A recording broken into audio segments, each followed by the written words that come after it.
We shall never surrender. One small step for man. I have a dream. Those who do not know real quotes are condemned to repeat bogus quotes. Let's join Professor Buzzkill for Quote or No Quote. There's an old buzzkill curse. May you subscribe to interesting podcasts. If you do, your life will become so gloriously enlightened with new information presented in such an engaging way that you'll forget to feed your cat, you'll mix your laundry colors, and you'll neglect taking your medication. That reminds me of another famous, I'm putting that in quotations, curse from a source that's famous for enlightenment and wisdom, ancient China. That wise culture is full of notable aphorisms and sayings, and the old Chinese curse, may you live in interesting times, is the subject of today's quote or no quote. Lots of people are credited with bringing this wisdom and this warning to the English-speaking world.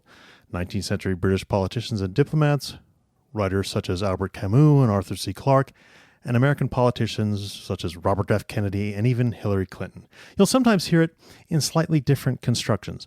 May you live in exciting times, may you live in an interesting age.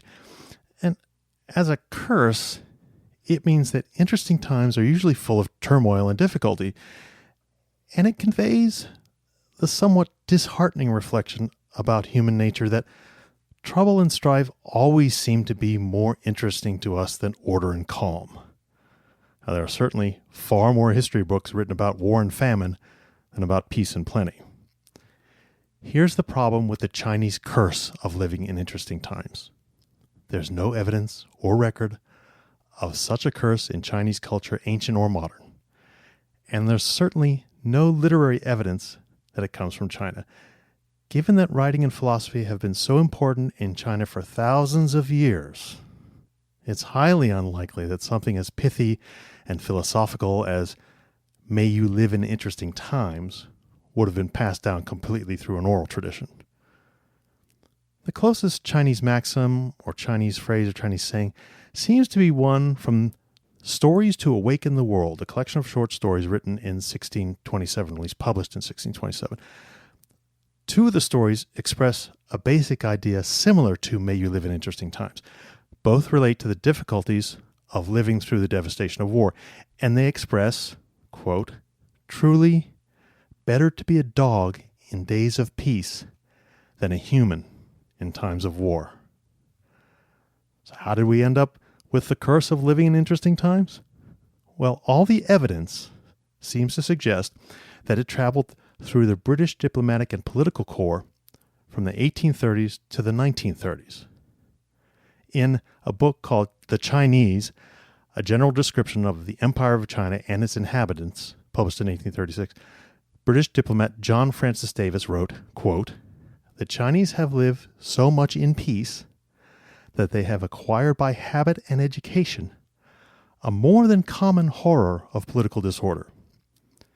Better to be a dog in peace than a man in anarchy is a common maxim, unquote.